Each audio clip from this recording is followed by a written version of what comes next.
ನಮಸ್ಕಾರ. ಜೀನಿ ನ್ಯೂಸ್ ವೀಕ್ಷಕರಿಗೆ ಸ್ವಾಗತ. ಇಂದು ಪಂಡಿತ್ ಜವಾಹರ್ಲಾಲ್ ನೆಹರು ಅವರ 61ನೇ ಪುಣ್ಯತಿಥಿ. ಭಾರತದ ಮೊದಲ ಪ್ರಧಾನಿಯಾಗಿದ್ದ ನೆಹರು ಅವರ ಸಮಾಧಿ ಸ್ಥಳಕ್ಕೆ ಇಂದು ರಾಜಕೀಯ ಮುಖಂಡರು, ಸಾರ್ವಜನಿಕರು ಭೇಟಿ ನೀಡಿ ತಮ್ಮ ನಮನ ಸಲ್ಲಿಸಿದರು.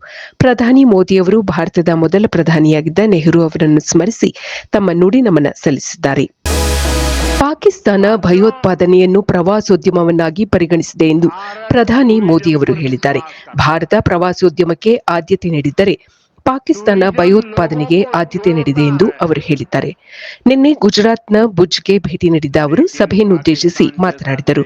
50,000 ಕೋಟಿಯ ಅಭಿವೃದ್ಧಿ ಕಾರ್ಯಗಳಿಗೆ ಪ್ರಧಾನಿಯವರು ಚಾಲನೆ ನೀಡಿದರು. ಸಂತೋಷ ಹಾಗೂ ಶಾಂತಿಯುತ ಜೀವನ ನಡೆಸಿ, ಇಲ್ಲ ಎಂದಲ್ಲಿ ನಮ್ಮ ಗುಂಡು ನಿಮಗಾಗಿಯೇ ಸಿದ್ಧವಾಗಿದೆ ಎಂದು ಗಡಿಯಾಚೆಗಿನ ಜನರಿಗೆ ಖಡಕ್ ಆಗಿ ಮೋದಿಯವರು ಹೇಳಿದರು. ಹಗರಣಗಳಿಂದ ಸುದ್ದಿಯಾಗಿದ್ದ ಮೂಡಾಗೆ ಹೊಸ ಆಯುಕ್ತರ ನೇಮಕವಾಗಿದೆ.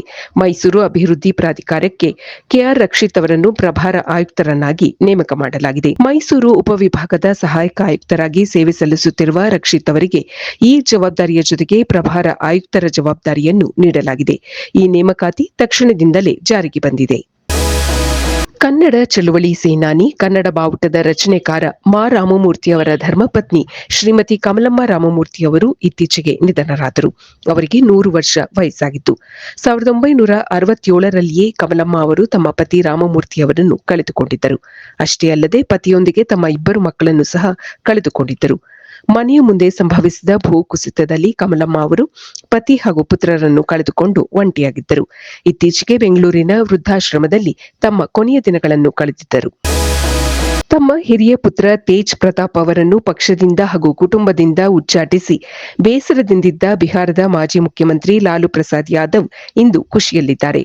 ಅವರ ಮತ್ತೊಬ್ಬ ಮಗ ಹಾಗೂ ಆರ್ಜೆಡಿಯ ಮುಖಂಡನೂ ಆಗಿರುವ ತೇಜಸ್ವಿ ಯಾದವ್ ಅವರಿಗೆ 2ನೇ ಮಗ ಜನಿಸಿದ್ದು ಲಾಲು ಅವರ ಕುಟುಂಬದಲ್ಲಿ ಸಂತಸ ಮೂಡಿದೆ. ಮಗುವಿನ ಆಗಮನದ ವಿಷಯ ತಿಳಿಯುತ್ತಿದ್ದಂತೆ ಕೋಲ್ಕತ್ತಾಗೆ ತೆರಳಿದ ಲಾಲು ಅವರು ಪುಟ್ಟ ಮಗುವಿನ ಜೊತೆಗೆ ಕಾಲ ಕಳೆದರು. ತಮ್ಮ ಮನೆಗೆ ನೂತನ ಅತಿಥಿಯ ಆಗಮನವಾಗಿದೆ ಎಂದು ಅವರು ತಮ್ಮ ಎಕ್ಸ್ ಖಾತೆಯಲ್ಲಿ ಪ್ರಕಟಿಸಿ ಹರ್ಷ ವ್ಯಕ್ತಪಡಿಸಿದ್ದಾರೆ. ಇದು ಈ ದಿನದ ಸುದ್ದಿಗಳು. ನಿರಂತರ ಸುದ್ದಿಗಳಿಗಾಗಿ ವೀಕ್ಷಿಸುತ್ತಿರಿ ಜೀನಿ ನ್ಯೂಸ್. ನಮಸ್ಕಾರ.